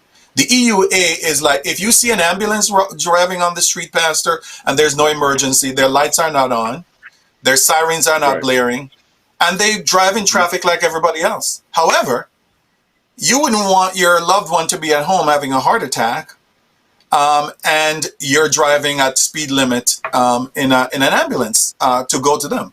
So you turn on the lights, you turn on the sirens, and you carefully go through the intersections and get there safely so that you can bring that emergency medicine to that individual. That's what an EUA is. And so, in other words, there was always a system in place. And the system in place for the EUA is that instead of waiting for one phase of clinical trial to be over and then going to the next, which you would typically do, what they did with these vaccines is that as they did phase 1 clinical trial in humans and saw that it was safe, before phase 1 was done, they went into phase 2. So they started on overlapping phases. As phase 2 started, phase 2 is looking at safety, but also efficacy. Does it work? As phase 2 started, the government pumped money into these companies because no investor, tons of money, no investor would allow a vaccine company to overlap clinical trial phases. Because what if it doesn't work? You'll lose billions of dollars if it doesn't work. But with the federal government and other countries footing the bill, these companies could afford to overlap phases of the clinical trial. Now, once they got into phase 2 clinical trial and saw that people were taking this dose of a particular dose of the vaccine up safely, you know, they now went into phase 3 clinical trial as they were finishing up the phase 2. The reason why these phases ran by so quickly is that we were having hundreds of thousands of people getting infected in a given day. In a typical clinical trial, you would probably only have 5 or 6 people getting infected in a day for anything you're testing. In other words, those phases would last for years instead of months because of the number of people. A raging pandemic, that's where you want to test a vaccine because you get data almost right away. And lastly, Immediately. because they had all this money, once they got to phase 3 clinical trials, they started manufacturing the vaccine. Manufacturing it. I mean, unheard of. You would never be allowed as a company to manufacture a vaccine in phase 3 clinical trial because, again, your investors wouldn't want you to do that. They would want you to make sure, because I showed you 5 vaccines that had to be abandoned, and they were abandoned in phase 2-3 clinical trials. They lost millions upon millions of dollars abandoning those vaccines. But hey, Moderna and Pfizer, for example, they didn't care. Why? Because it's not their money. The government, they were getting federal dollars and monies from other countries to do this. And it turns out that they got really lucky because these vaccines had no significant safety issues as they were going through those phases.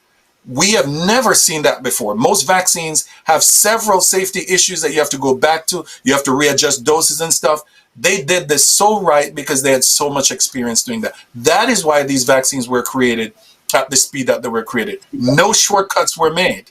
They were evaluated in the same way that the FDA would evaluate any vaccine at any time. It was the same board that did that. And so you don't have to worry about the safety of these vaccines when you look at the speed. When you look at the speed, what you have to say is money talks, and these were just innovative, creative companies that had everything lined up before this all started. Okay, that's great. Dr. McSween, you want to add anything to that? That was pretty thorough.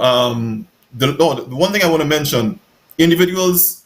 I remember when J&J had had a couple of, was it J&J the other one, with a couple of blood clots, J&J. Yeah. And J&J. individuals was like all up in arms. I was like, this is good. This is good news. The reason is, it's very transparent. And remember, it was like, I remember the numbers, 1 in 1 million. It will talk to be one in 1.2.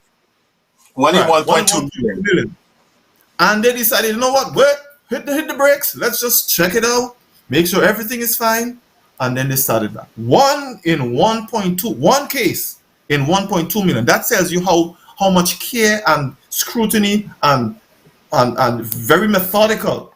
So this is not, you should not consider yourself a guinea pig. No, you should be confident that if it's one drug we know is well tested, and all the scientists are paying close attention to every single reported side effect, it's these vaccines, and you can feel confident moving forward that I can walk out there and get this vaccine. The last thing I want to mention, people that know me, particularly my family members, would always hear me refer to the lady on the bus. And what I mean by that, it's interesting to me an individual's psyche. They would get on the bus and meet somebody they'd never met before, and they would tell them, you know what's good for so and so and so? Take this, this, and this, and it will work well. And that individual runs home, gets whatever that individual on the bus that they never met before told them. That's true. And they would do it. And that always baffles me. You go to your physician, and your physician tells you, okay, this is what is happening with you, and you need to take this. And guess what happens? A lot of my patients, because of they are not compliant. For a lot of chronic diseases, they are non-compliant. These drugs have been tested.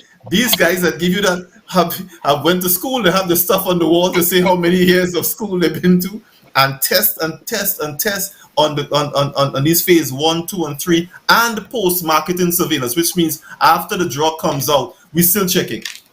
And yet you would listen to the lady on the bus that you never met before and tells you about this thing you can try, and you forget.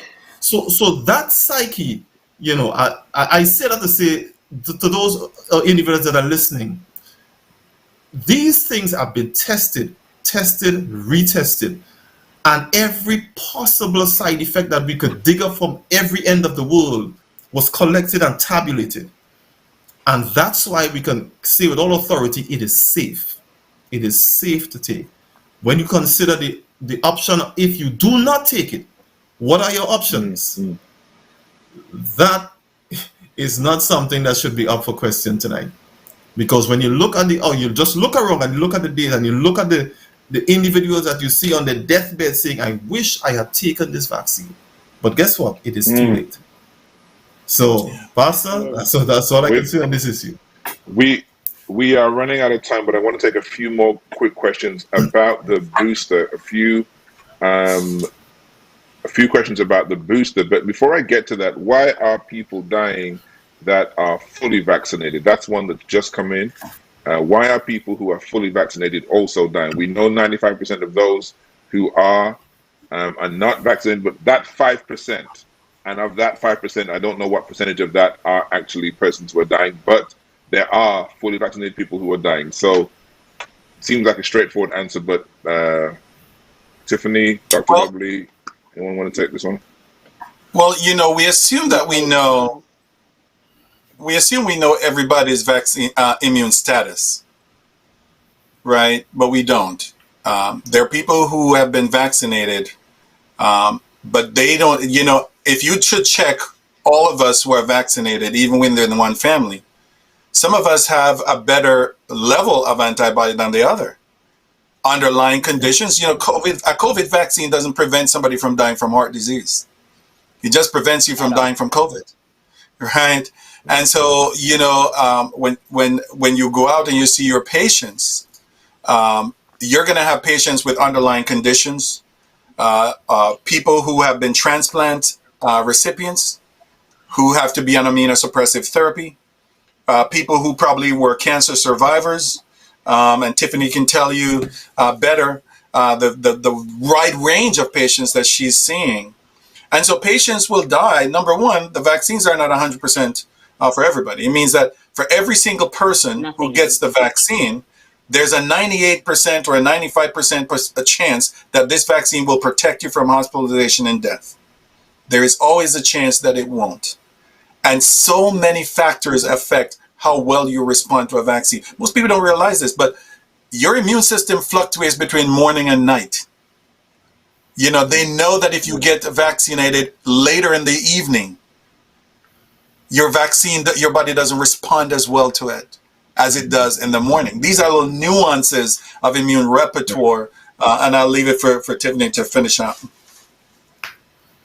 Right. So basically, as Dr. Ubley pointed out, we do have, first of all, America's population is largely obese.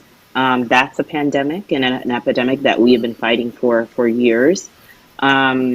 In other countries, a portion size is literally quarter or half the portion size of what a regular portion size of an American's portion size.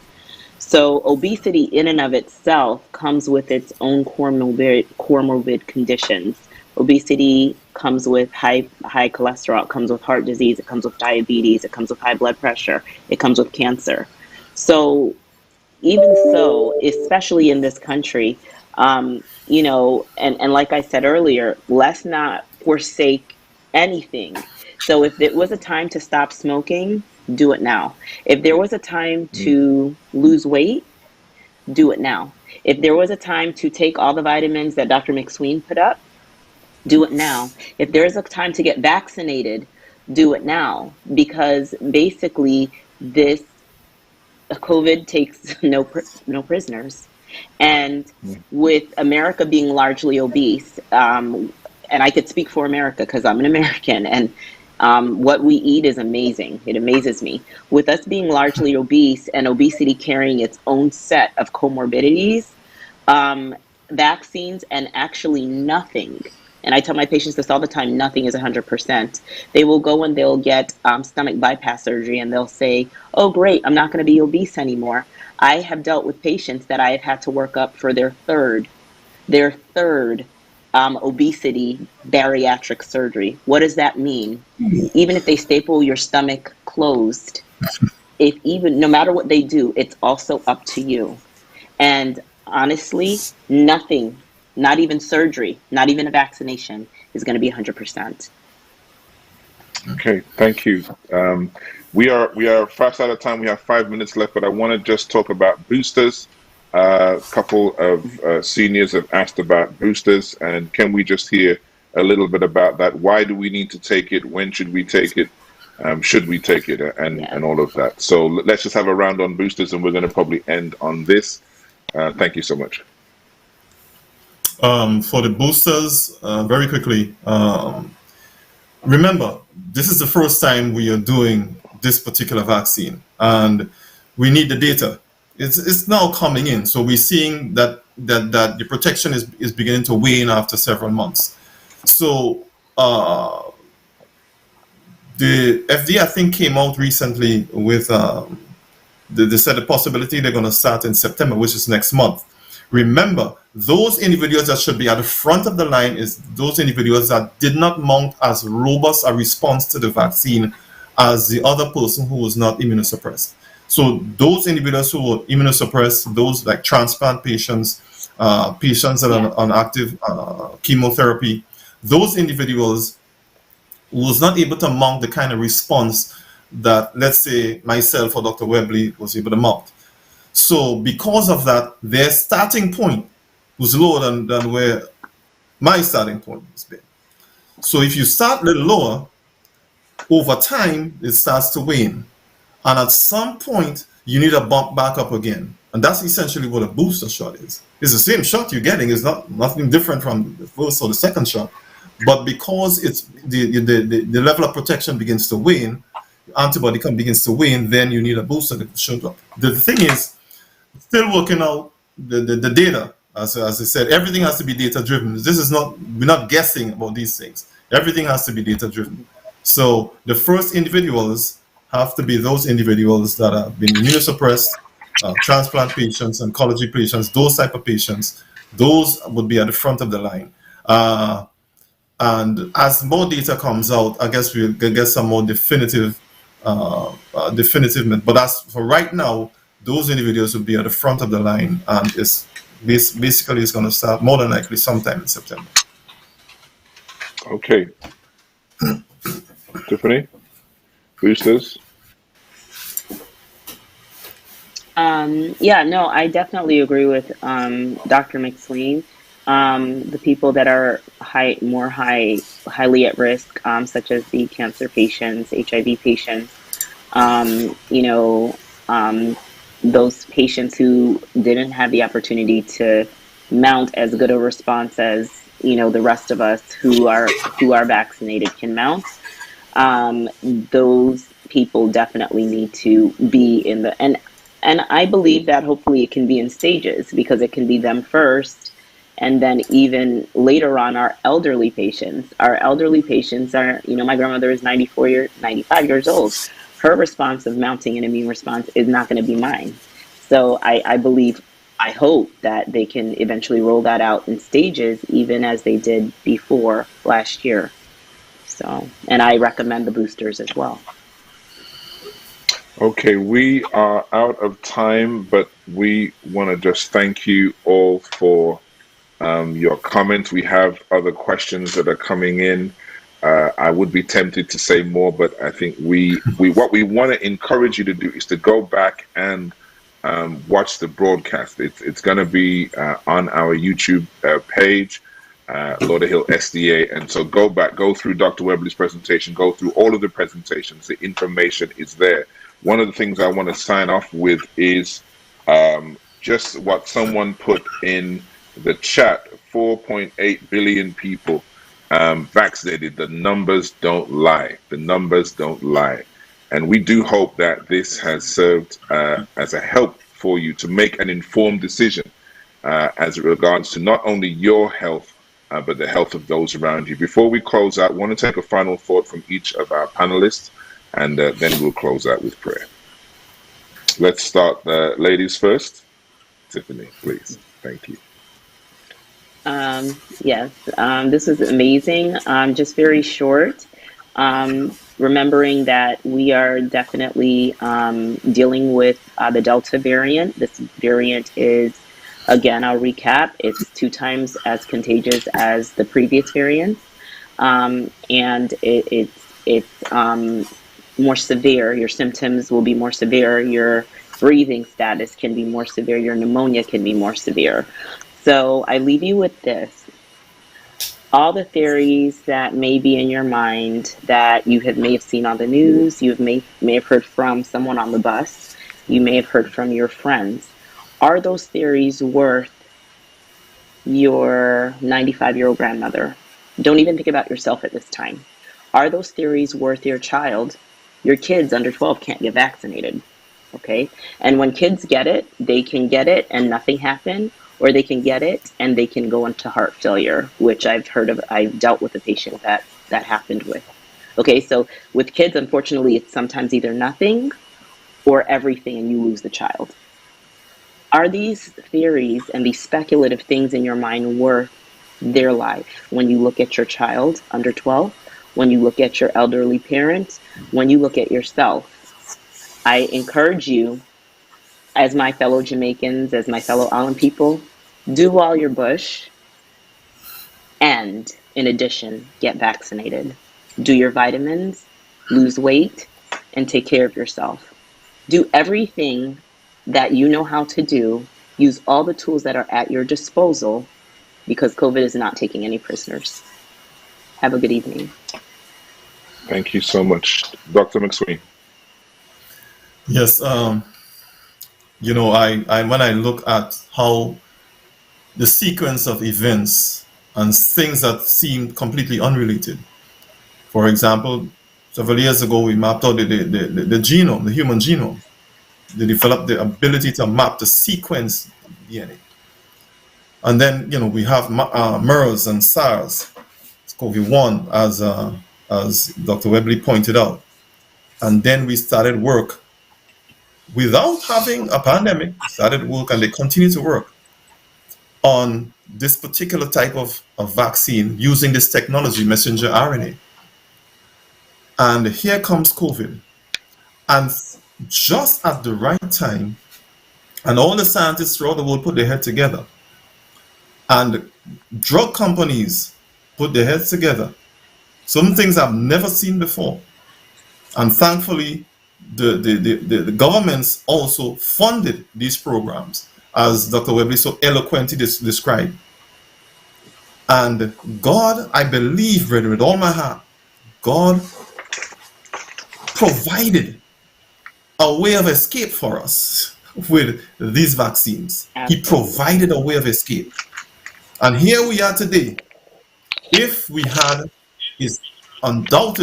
had more individuals in this country vaccinated, we would not be in the situation that we are in. As you will be hearing over the last few weeks, it's the pandemic of the unvaccinated. So I'm saying God provided for us. The manna fell from heaven. Let's go out and pick it up and eat it, please, so that we don't starve in the wilderness. God bless you all. Yeah. Wow. That's powerful. Dr. Webley, final thoughts. I so agree with my fellow panelists. Thank you so very much for sharing this platform with me. You know, I want to say that from time to time, I get a little upset with, not with the unvaccinated, but with the people who are out there pushing anti-vaccine, anti-science sentiments and antagonizing and providing misinformation to people who truly are in search of correct information so they can make an informed decision about this. I will call on those individuals. Please just stop. If you don't want to get vaccinated, don't get vaccinated. But stop pushing this misinformation, because it's leading to confusion and it will most certainly lead to death. You know, there's this Zulu word called Ubuntu. And Ubuntu means I am because you are. I am because you are. In other words, I am here, I'm safe because you are. I can live safely because you are around. No man is an island, and we have to look out for others. And I can tell you that getting vaccinated in this pandemic is one of the best ways to protect those who are vulnerable and those who cannot defend themselves against this virus. Finally, I just want to say to you, especially those of you of the household of faith who are watching, who are listening, it is my belief that this pandemic will end. I agree completely with Dr. McSween that God provided for us a way out. We prayed at the beginning of this pandemic, and God provided a way out. We need to take it. But until then, I just want to say it is the Lord who goes before you, and he will not fail you. He will not forsake you. He says in Isaiah 43, do not fear, for I have redeemed you. I have called you by name. You are mine. And he says, when you pass through the waters, I will be with you. And through the rivers, they shall not overwhelm you. And when you walk through the fire, you shall not be burned. The flame shall not consume you. For I am the Lord your God. And so I want to say to you, as God says to us in John 14, my peace I leave with you. My peace I give to you. Not as the world gives peace. Do not let your hearts be troubled. And do not be afraid. Use your common sense. Do what you should do. And then rest in the peace that can only come from believing and trusting in Jesus. May God bless you.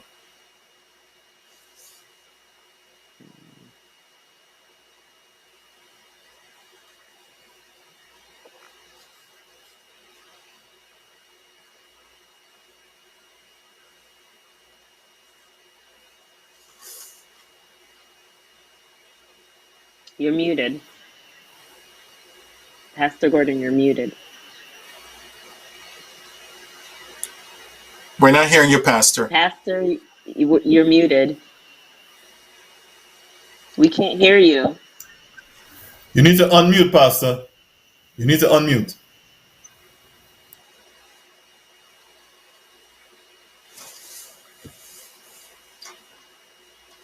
Unmute. Unmute. We can't hear you. We can't hear you. You have to unmute. We have 5 minutes left, but I want to just talk about boosters. A couple of seniors have asked about. Unmute. Unmute. We can't hear you. We can't. About boosters. A couple of seniors have asked about. Unmute.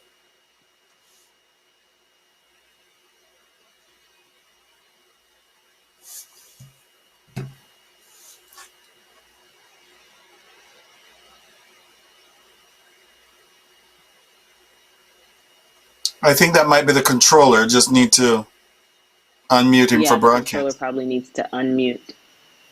Okay. That's him. Okay.